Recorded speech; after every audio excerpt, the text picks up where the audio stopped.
Well, good morning and welcome back to the program. Please join me in welcoming my partner in crime on Thursday morning. Of course, the managing editor of Cree Broadcasting Network News and the host of St. Martin Insights News that matters to you, my good friend Emil Lee. Welcome. Good morning, sir. Good morning. Good to be here again. We're glad you're with us. Today this is one of those mornings we have A kerfuffle. the cup runneth over. We have two ministers. I'm so excited. We could almost run the country now from this show. Yes. Right here. Right here. There we go. So, good morning to our Minister of Justice, the Honorable Natalie Tackling. Good morning, Good Minister. morning, Sock. Thank you for having me. So nice to see you. And our Minister of Education, Youth, Culture, and Sport. Yes. So it only took me years to get it in the right order. The Honorable Yes. Melissa Gumbs. Good morning. Morning, Sock. The surprise minister, because Well, it was in my we- calendar, so I showed up. That's what I do these days. Well, you know what? We had it scheduled, then we didn't have it scheduled, and it went back and forth, and then, so I'm happy to have you both. So Happy just to be for our here. listeners to know, Melissa Gumbs, Minister Gumbs, needs to leave for an appointment, so Yeah. she'll leave partway through our interview. So, Okay. so we're going to start with. So I have a really out of left field question for you. Okay, so brace yourself. Hang on. Let me sit down. Go ahead. So this is something that I don't think a lot of people in St. Martin know, is that when you go to the movies here, there's actually a committee in Yes. St. Martin Yes. that watches the movies and to decides what it gets shown. Yeah. and re-evaluates Yeah. whether the PG rating or R rating for the movies is going to be applicable For to here. St. Martin or not, right? So you have a International Film Commission that has all of these guidelines and rules and decided it's a yeah. PG, or it's a, what is it, PG-13 R rating. And NC-17. And then yeah. this committee goes apparently to every movie and So, reevaluates. I've heard that it's that. First of all, Excuse I me, found but out. I gotta pick my mouth up off the floor. Yeah. Serious? Yeah, we do yeah. this. In and I fact, assume the committee's parents. Do we I pay have people? No idea. I Do have we no pay idea. people to do this? I don't even know where that committee would sit, to be honest. I just know that. But it I do exists. understand that because I asked Tiat yesterday, and Yeah. it falls under education. It so, does. Yes. Oh, there you go. I've discovered something new today. But no, but I have had people in the past when I was in Parliament, and even before that, because sometimes I do movie events and rent a screen and such. But like there are parents who complain that all of a sudden their 13-year-old can't go to a PG-13 movie, Right. and it's because the committee has said no. We don't. We think it should. We think you need to be at least 15 or 4 so to go watch this movie. I said okay. So I always found it very weird as well that you have all these rating agencies in Europe and in North America, etc., and internationally recognized. Right. But But we can do it. but we can do it. But Different. interesting to find out it falls under me. So I'll look into that. Well, I'm Later very. today. If we're paying people to do this, I don't know actually, but I will find out. I This- will find this out because is I just- think there's wow. better things we could spend our time on, and it also is a bit, in my opinion, it's also a bit of censorship because you have movies that don't come here because a group of people decides we don't want to hear. well, it all seems very arbitrary. Agreed. Well, this because you don't have younger kids. So I have younger kids, and then I go to a PG-13 movie, and then all of a sudden I'm turned away because You're no. like 16 or something. Yeah. So it's But at and the same actually time, I've gone PG-13 to a just horror means movie with a 4-year-old who's in there screaming and running around in the midst of Annabelle. Well, you know what it would seem to me like you as the parent, right? If you decide Correct. that your child, regardless of their age, can see this movie, then who's the government to tell me otherwise? So I think rating agencies are good to give parents that guideline. For example, gaming also has ratings. Games will be rated E for everyone, T for teen, M for mature, and so forth. And at the same time, I have younger cousins who I've played certain games with, but that's because I say, you know what, I can explain the context of the game, let them know that, hey, you're not actually going to be running around with the AR-15, shooting people in the streets. But it's about giving the guidelines of how do I explain this to, my kid. And then, like you said, as a parent, you didn't have to say, well, this is what I think is okay. But, yeah. It would just seem to me, I don't know, maybe from the justice side. I feel like that committee I- should fall under justice. System. no. Oh, here we go. Let's No, give but I- justice more work. but when I think about it from like a legal perspective, Yeah. don't we really want to empower our parents to do the right thing for their kids and give them guidelines and things so that they can make the proper decision of what their child should be able to see or not see? Yes, but I also would look at education because I know her struggle with parents and Yeah. the decisions that they make Indeed. with respect to their children. So that's a tough one, and I think in that sense, and from a Ministry of Justice perspective, we're kind of end of the line where, Yeah. how kind of enforcement, what are we Right. saying that the rules are and then enforcing those. And I think that's a different topic altogether. And I know one that the minister often shares stories with me about when it comes to kind of what the state is of our youth Yeah. and what is going on in the schools and what are we seeing? Because, for a large extent, we expect schools to raise our children. And, so how do we get to the place where we start parenting again? Well, yeah. My dad was an educator for 35 years in Mhm. inner city Bridgeport, Connecticut. Rough. And I remember him, telling me that when he started teaching in the early 1960s, right, was very much there was a whole family that was trying to raise, each child. And Yeah. then when he retired in the 90s, it became less and less of that. Yeah, I mean, I think the village concept is definitely kind of vanished, and I think there's a host of issues that contribute to that. Socioeconomic reasons, just generally, I think it's a combination of socioeconomic issues that face certain parents, and at the same time, a unwillingness of not just parents but educators, society as a whole, to recognize that the world has changed. Things have shifted. There are things that certain teachers, certain parents, they don't even want to talk about with kids, but the kids are gonna find out either way. And I think it's important again that there's this guidance as they discover these things in life. And I think that's some of the challenges that I have as minister, where you're battling a very outdated kind of approach to education, and at the same time, you're trying to balance, well, what are the values that you want to instill, what do you want to see happen in your system, and it's tough. Okay, so there's two topics I'd like to get to Yeah. before you have to leave. So I think especially because we have the two of you together, I think that if you look at the community in general, my sort of anecdotal assessment is that the mental health level in the community, I mean, if you see sort of road rage, you see people ready to, flip you off, honk, they're pretty sometimes aggressive on the road. I see children that are, the school fights, you see the videos all over Facebook. And those mental health issues. So I would prefer not to go towards the mental health crises, but just mental health, the emotional awareness level in general is low. And those problems or issues eventually become justice issues as well. Correct. Right? So I brought this up in press once about, the Ministry of Education's plans to address emotional intelligence versus mental health crises. How do you to see that? Because if education fails, it becomes a justice issue, and justice, of course, wants to see it addressed from a preventative side. So how do the two of you see that issue, and how can you tackle it while you're in office? Well, I think when that question came up in press, I think my response was that we have a challenge. Limited budget. Not just limited budget. I think the challenge is that because you mentioned in the question about building emotional intelligence and awareness in kids, but kids are gonna mimic what they see at an adult level. If adults are I'll give you an example. I participated in the town halls for the FBE review, and in the first town hall, a parent said that her daughter, who is approaching, who is high school age, so getting ready to go to high school, said to her, "Why do you continue to make me go to school when this guy," and it was a former member of parliament on the radio at the time, can barely speak?"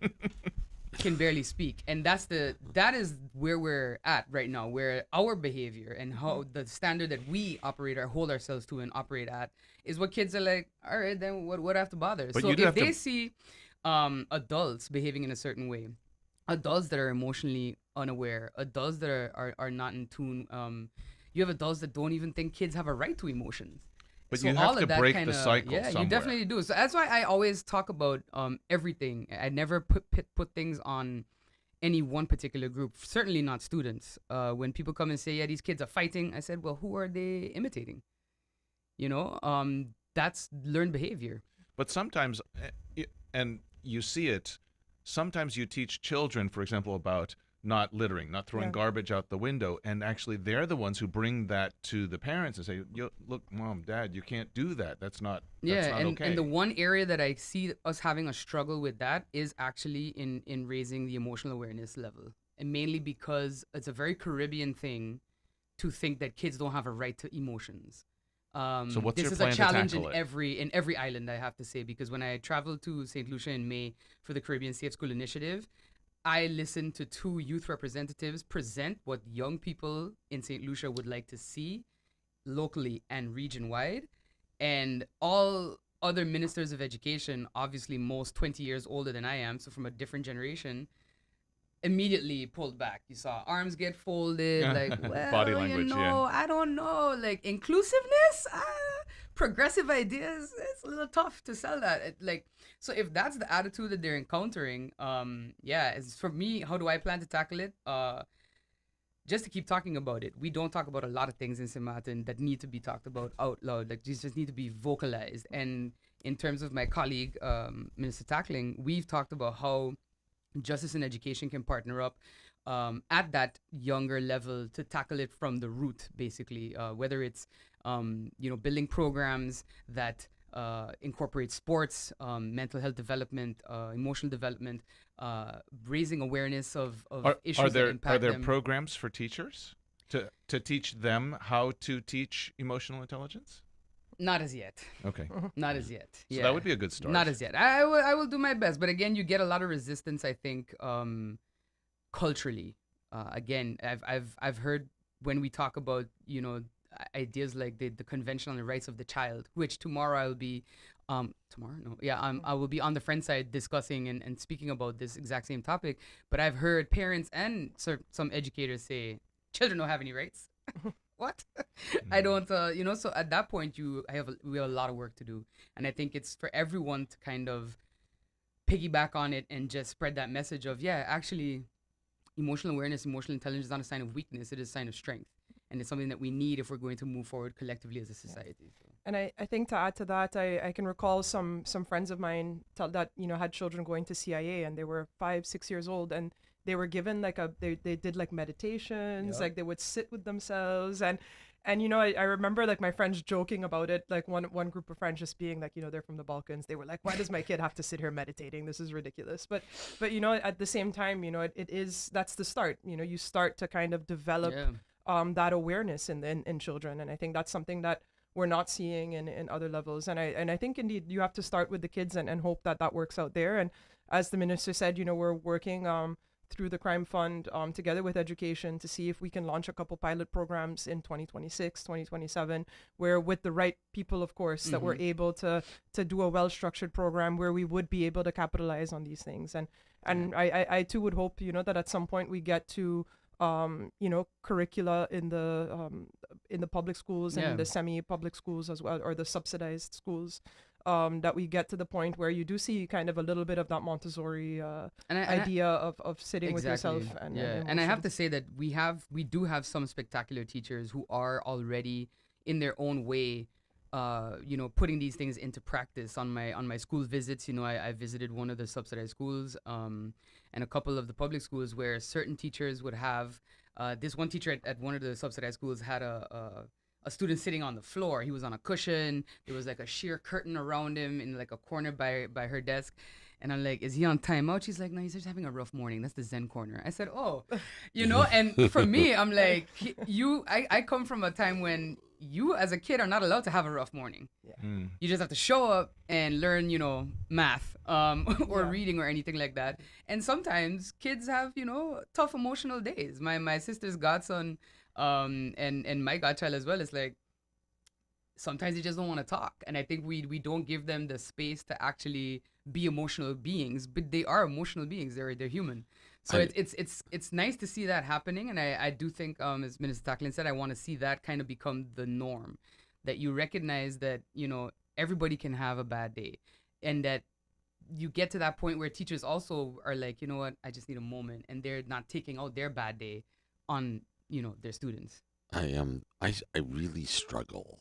I'll tell you why I struggle, because I remember it growing up, right? And I know we're short on time, but everybody had a bad day. Me as a little kid, I remember some of the bad days, right? I remember teachers having a bad day. Yeah. But somehow we had maybe that's the right thing. We had the emotional intelligence back then to deal with it. I think, yeah. And how did we fall off the rails? That's what I can't figure out. I don't know if it was dealing with it. And this is a touchy subject. And I've had this argument with my dad as well, because, I think one of my favorite things to hear is, we didn't have this ADHD thing when I was growing up. And then I look at my adults around me, and I'm like, we did. You really did, though, because everything that I have issues with, you also have issues with. But it wasn't talked about. It wasn't addressed. It wasn't assessed. It wasn't tested. So I think that's also to recognize that, back then it was very much you just have to power through it and to heck with your feelings. And shut it down. And shut it down. And now you get to a point where it's like, no, you can have a bad day. You can feel it, and you don't have to power through it, because when you power through it, you get heart disease later in life. You get, stress and so forth. So I think that's also, Sorry. So real quick, because I know you need to leave, but I understand from yesterday's press conference that the SAHA, or the General Health Insurance legislation, is going to come to Council of Ministers. And so I have a request to you. If it's done well, it puts healthcare in a good footing. It's something that when I was minister, I put a lot of energy into. If it's done wrong, it will cause a huge financial issue for the country.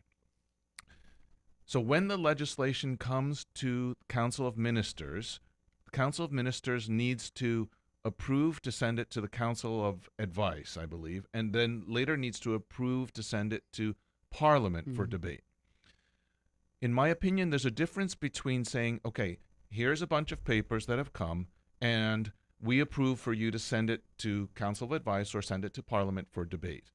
What my request to you is that you read it and say, we approve of this as well, which is different than just saying we're going to pass it on. Because my job as a journalist is going to be to hold people accountable, so that in 5 years from now, when the system's broken, we're going to put everybody's picture up and say, these are the people who had the opportunity to tweak it, to adjust it, or pull it back. So my request is, would you consider doing that? Really, not just passing it on in the bureaucratic process, but reading it and say, yes, I'm going to put my name behind this, and I'm going to stand behind what this says. No, reading is fundamental. So I try to read everything, for sure, to make sure that it's that it's a fit. You don't want to just do something for the sake of doing it. So and I think definitely, especially something so critical and so definitely important, I think, to the future of healthcare in this country. And Emil, that that it's also close to my heart, because I've written quite a few legislative advices on this draft in the time that I worked at the Council of Advice during your tenure as minister. So I'm also very curious to see how that's developed, because I off the top of my head, that was back in 2016, 2017. Am I right? Something like that. And so I'm really curious to see, what has been changed. I mean, keep in mind, since that time, the shutdown in the U.S., really the fundamental issue, why it continued so long, where the government was because of healthcare, budget costs, affordability. So, Definitely. I mean, it isn't just a St. Martin thing. It's every country struggles with managing its healthcare costs. Yeah, definitely. So, okay, we Great. appreciate that. Minister Gumbs, thank you for joining us. Thank you for having me. Safe travels and good luck over getting back over the hill. Let me Yeah. do this at 8:32. We'll take a quick break and then back more with Minister Tackling and from Justice. It's all on the way. Stick around. More fresh air in the morning coming up. Move over this way for the next part? Maybe then so I'm not so far away.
Welcome back to the program. Glad you're with us. St. Martin Insights news that matters to you. My good friend Emil Lee is still with us. Good morning, sir. Welcome back. Good morning. Good to be back. And of course, Minister of Justice, the Honorable Natalie Tackling, is with us. And thank you for sharing this morning. No, definitely. I'm always happy to chat and catch those different perspectives. We get a lot of questions about how we're collaborating as ministries, about kind of that synergy. And so I think that's the perfect opportunity to sit together. And We actually all know. Here's the funny, it's a small town. We all know each other. We've all worked together in so many different capacities, before, both public, private, and Right. otherwise. So it's always nice to get people get like minds and cool minds in the same room together. And I have to give you credit. I think that you are the most accessible minister out of all of the members of Council of Ministers. I mean, you come to the press briefings, and I would ask you, doesn't that make your job easier? Because it's not like you're coming in once every other month, and then Right. you have to explain this whole pile of stuff, and you have tons of questions. It's like, I know what you're doing. Yeah. The people know what you're doing. They know what the strategy definitely. is. And I have to say, yesterday I was like, oh, should we go? And I did Super Kid on Monday, and then I was here today, and I sat with our PR and comms, and we were like, we really don't have anything to say. And I was like, well, I can go answer questions. Yeah. But at some point, I guess you guys even don't have questions to ask me anymore. But that means you're doing your job, right? Yeah. That means you're actually communicating Right. what as the leader of the part of the executive branch that's responsible for justice. You're keeping everybody in the loop, and that's part of it, right? Yeah, definitely. And and I try to be conscious of, you don't want to go to the press briefing and just regurgitate Correct. press releases that have come out all week as well. Like, I also think that's a disservice. And so, it's how can you, and so for me, I love that dialogue with the press, and I love to get the questions and to be able to kind of feed into, well, what does the public actually want to know, because we're talking about what we think is important, but it's always nice to have that moment of what is it, that the journalists would like to know. And so I always enjoy the question part of the press briefings more than the Good. I statements. love it. So I want to talk about the. Go ahead. I have one question. Immigration falls under Ministry of Justice. Correct. Correct? Okay. So, Sock and I, we always talk about that the being right should be the path of least resistance, right? Mhm. Doing the right thing should be easier than doing things Yeah, wrong, right? right. Okay. So there's a fundamental challenge that when you have undocumented workers in St. Martin, Mm-hmm.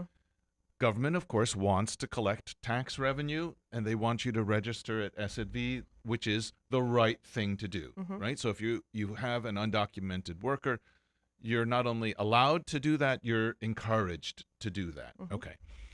But then as soon as that person enters into the government system and an employer wants to legalize that person, all of a sudden their application will be rejected because they're on island, right? Mhm. So there is no path to legality for somebody who's tried to do the right thing. Mhm. So in a sense, they're building a life here that will never be legitimized. Right. So Mhm. what's your perspective on, and that's why they've had Brooks Tower after, Right. I think How do they've we had fix one or it, two, right? right? Yeah, and I have to say right now, the policy and the way that we're looking at it is, and this is a practice that had kind of gotten out of control over the past 2 years, I would say, when we came in, is that people request something called a dispensation letter. So that requirement that you have to await a first-time request abroad, you can write to the minister and request that you receive a dispensation from that requirement. So what we do is we look at the individual case in that instance, and what we do look at is the person's history, and if we see that the employer is actively applying for a work permit for them, we will approve it and grant that letter, and then labor will take that, because labor these days is also asking, well, were you allowed to be here? So if you have that dispensation letter, then labor will approve the work permit, and then we also use that in the immigration process. So that's the way that we're trying to kind of And what are the indeed requirements help to get that individuals. dispensation letter? So it started, I believe, under Anna Richardson, that there was a ministerial regulation that had been published back in 23 or something like that. And it says, that dispensation letters can be given, and that at that time they were more meant for the director of a company, because then, of course, it's the assumption is that your presence is required on the island so that you can open bank accounts, sign your leases, get everything ready, and that it would not be feasible for a person like that to await that decision abroad. And then, of course, school-going children. So those were kind of the ones that were summed up, that were kind of automatic yeses. But now it's kind of developed a little bit more over time, where now again we're looking a little bit at what is really the necessity and what is that case by case situation. So I mean, for example, if you're like, oh well, I just got married and I just really want to be closer to my spouse until their papers are regulated, that's not good enough of a reason, that. So we're really looking more at these situations where, and again, one of the real big things for us is, can we see in this, don't just tell me you want it, but do we actually see efforts? Is there a request in the system?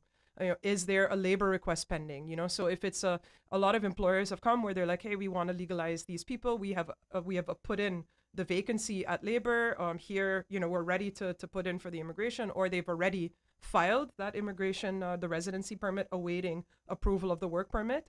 So a lot of times then they'll come back and they'll say, hey, well, we need that dispensation letter before labor will issue the work permit.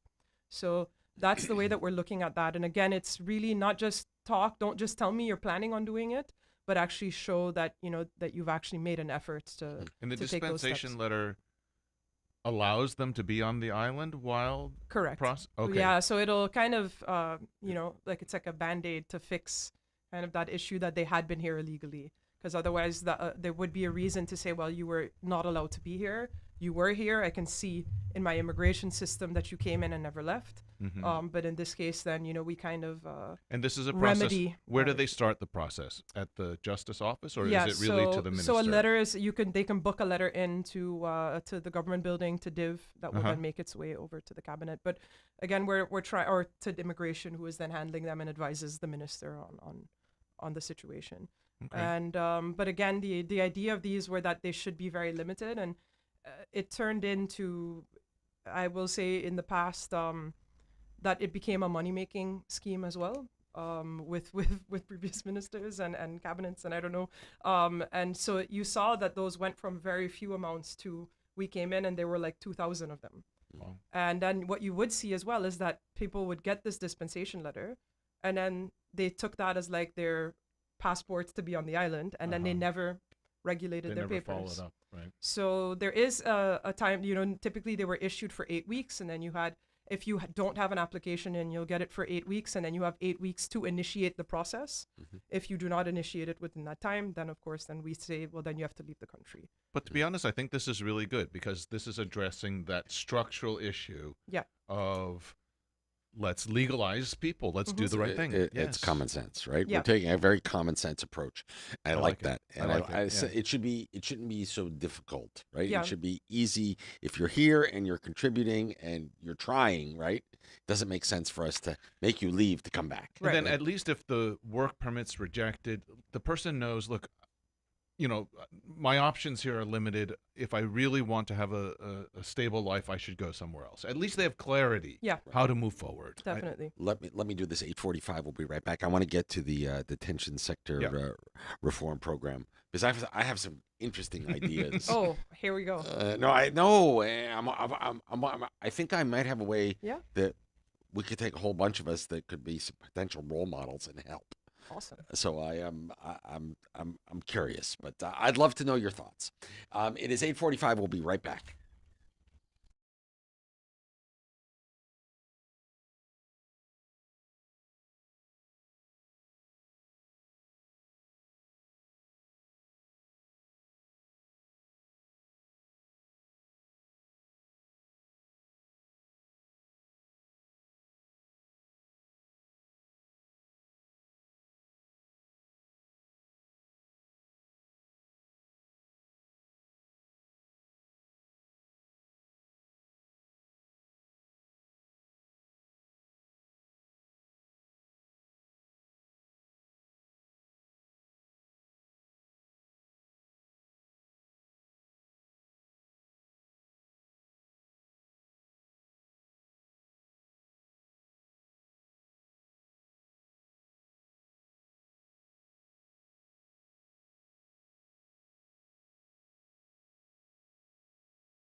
Welcome back to the program. On to our next segment of St. Martin Insights News that matters to you with Emil Lee. And of course, our guest today, Minister of Justice, the Honorable Natalie Tackling. Love to move on, if we could, to the detention sector reform program. What is this all about? Yeah, so the DSRP is what we're hoping starts to click in the name of the public. But essentially, I think everyone knows for years we've needed a new prison. And we're finally at a place where, construction's about to start. But, from the ministry's perspective, it's not just about a brick and mortar, let's contain people in a building. The DSRP is very much how do we look at detention holistically from pre-trial all the way to post-detention when we're talking integrating back into the community and have one holistic approach to that. So it's, again, not just the construction of the facility, but now we're also looking at what we call the soft components or those human components of everything that's required to operate a prison. And we're not only talking about programs for inmates, but also for staff. How do we ensure adequate staffing? How do we ensure that also that the staff is trained adequately and that we can offer enough to our people? So we're looking at kind of changing the concept of how we went from kind of just a pure containment kind of strategy, which is what we're doing now, and more into a place of rehabilitation and doing that across the board. And also looking at, mental health and how do we do, we're working right now at kind of conducting a baseline study of our mental health assessments and needs if we look at the current prison population. And we're looking also at, how do we start to make a difference within communities as well? So, from my perspective, I want it to be that the person that comes out of prison, a changed person that can contribute better to their community. That's a win for that community. That's a win for our community as a whole. And for them. We're looking at, how can we develop prison industries up at the prison? We're looking at how can we incentivize businesses to then also perhaps hire, ex-detainees when they come out.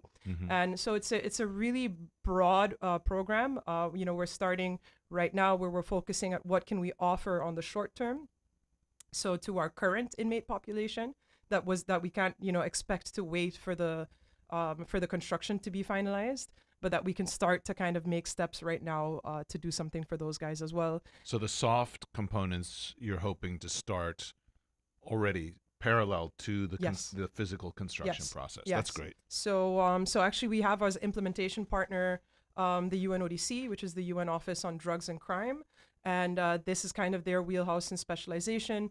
UNOPS had actually drafted and developed 9 soft components, which went from, staffing to also, when I talk about detention sector reform, we're also looking at investments and modernization of our probation services. Because, of course, with more capacity to the prison, that also means more people coming out on probation. So we're also going to have to invest and work on the probation services and what we're doing on that end.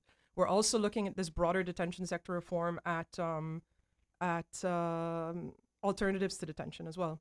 And what legislative changes would we need? Can we look more at doing, house arrest and things like this that, would also alleviate the pressure on the facility itself. So it's a longer term program. We're expecting the construction of the facility phase 1 to be complete mid 2027, which would take our capacity from a current 86 with the women to 120, and then completion of phase 2 estimated at mid 2028, and then of course UNOPS is again responsible for that construction. They're staying on for an additional year, which is that defect liability period, to make sure that with every new construction there can be problems and that they're here on site to be able to address those should they arise. And at the end of phase 2, what is the capacity? 196. 196. I see one of the and I purposely don't do a lot of research into the details of the program because I want it to be holistic and generic. And one of the things that I was thinking was, how often for the small kids we have big brother, big sister, that type of approach. It seems to me that one of the ways that we can start to help our detainees that are in Point Blanche, get ready for the outside world, is that if we try and create some sort of role model mentorship type of program for detainees. Like, listen, I would, if you said to me, Sock, there's somebody at Point Blanche that we think would be a good fit to spend some time with you. If I could do that and help them learn new skills in the process to make them be successful at the end, then when they're released, then they come out with some new skills. They've made a new friend that's on the outside, so that when they start to think, oh, maybe I'm going to fall off the rails a little bit, I've got somebody to talk to. Yeah. How do we do something like that? Is that something that's part of the softer Yeah, side? I mean, that's something that we can definitely look at, and some of the things that I know that we talked about in the earlier phases of kind of developing those soft components, what they can look like is, also, looking at teaching entrepreneurial skills as well. A lot of these guys won't necessarily, a lot of businesses aren't willing to hire, ex-inmates. So how do you look at teaching them skills that they can use on their own, So maybe and again, I think like auto mechanics and things like that are very useful trades for them to learn, and there are more trades, but also again on that entrepreneurial side. And I know that I'd had discussions with friends of mine that teach courses at credits, and that I've said, hey, would you be willing to go to the prison and speak to them and maybe even teach a class? Have you had a chance to speak to Lexi? We had not as yet. I would love to, and if he's watching, please reach out. I would love to meet him. I will put you in touch. Perfect. You need to speak to him. I mean, he took the time to write a book. Yeah. But indeed, he went into an entrepreneurial side. I think he's cleaning like upholsteries and carpet. You need to talk to him. So we'd love to, and so please. He had an interesting story, and I think it's easier to sort of follow what's already worked. Yeah. If I remember correctly, because we had him in, actually, we did an interview, and he really made a conscious effort to say, okay, look, when I come out, my circle needs to be a different circle than I had before. And so, but, not everyone is that enlightened. They kind of go back to what they're familiar with. Yep. But he made very conscious choices that I think were smart. Yeah, definitely. That would be, I would love to meet him. So Sock's messaging him now. I'm messaging him right now. I'm saying, will you meet with the Minister of Justice? And let's see if he sees it. And is there sort of a halfway house? So when people come out of prison, there's no sort of transition. Some people go back to family, but some people don't have that support network, or that support network isn't a healthy support network. Yeah, definitely. So currently, is there sort of a transition housing for people as they come out of the system? Not one that I'm aware of, and at least not one that's run by the ministry or nothing official. But it is one of the things that is on our list, and of course, we don't want to be too ambitious in the limited time that we have, because we also know in St. Martin there's limited implementation capacity. But I can recall that you also gave me a little tip of something that could work from your time, so we need to look into that, because it is important, and when you can read academic studies and books, and a lot of times it's like, if you're sick, usually there's something, you clear out that environment, if there's something in the house infecting you, then you come and spray it. But now we're putting people back into there, and they're going to get reinfected. And that's where we need to also look at how do we bridge that gap, and in what amount of time are we able to do that? Because there's a part of me, I was reading yesterday in the newspaper, Curacao has that new law for games of chance, and when it comes to kind of those online gaming industries, and since December of last year, they've now made 50 million guilders off licensing fees. And I read it and I was like, man, I'm really tired of being broke in this country. And I think that's the limitation, because even when it comes to the DSRP, I am bending over backwards and doing everything in my ability to secure funding wherever I can, trying to really work closely with the Netherlands. And we have that funding now for the structure for the program, at least for the next 4 years. But it will then, of course, become a problem when it's, as a country, we, of course, need to take over those costs and start to carry them on our own. And with a bigger facility, of course, you're going to have more operational costs. If we want to offer all of these programs, that will cost that. Everything has a price tag attached to it. So, and the same, hey, we want a halfway house. And that's been the struggle, since I've been in here as Minister of Justice, is how do we secure sufficient funding for the operations of the Ministry of Justice? And that remains a challenge. And I think it's a a wider discussion as a country of how do we increase revenues as well. So, so I know that that halfway house, it will be added to my list of all the things I need that I can't afford. So. And indeed, it's so I think you're referring to the property that has a tax issue. Yes. Yeah. So just to clue the public in, previously there was a property that was run as sort of a guest house or hotel. They have tax issues, and the suggestion was let government put up a little bit of money to to fix it up, and then put the tax debt on it, and use that as its rent to pay the facilities. And once it's paid off, the people get their full use of their property back. So it's taking a tax debt that you would never be able to collect anyways, putting it into a structural way that helps the community, and eventually the property owner gets it back with with the taxes finally settled. So but the problem is, or was, that it's between ministries. All of a sudden the finance department needs to agree, and that's where government. So I guess the question to you is, government still very much works in silos. If this was a private business, you would just say, we'd fix it. This would have been done Okay, already, right? Yeah. And there'd be 4 more like it, right? Definitely. So how do you see overcoming that silo mentality of? Yeah, we try as much as possible, to have those discussions and to kind of break those barriers between the ministries. But I think that we're trying to break cycles that have existed over years. So it's always tough. A lot of times I see, even within the ministry, I try to tell people, I'm like, look, we're not each other's enemies. We need to achieve a common goal together. And I get very tired every day of everyone telling me all the ways something can't work, and I'm like, how about we think of all the ways that we can make it work? How do we make it work? Let's think in possibilities and not in roadblocks.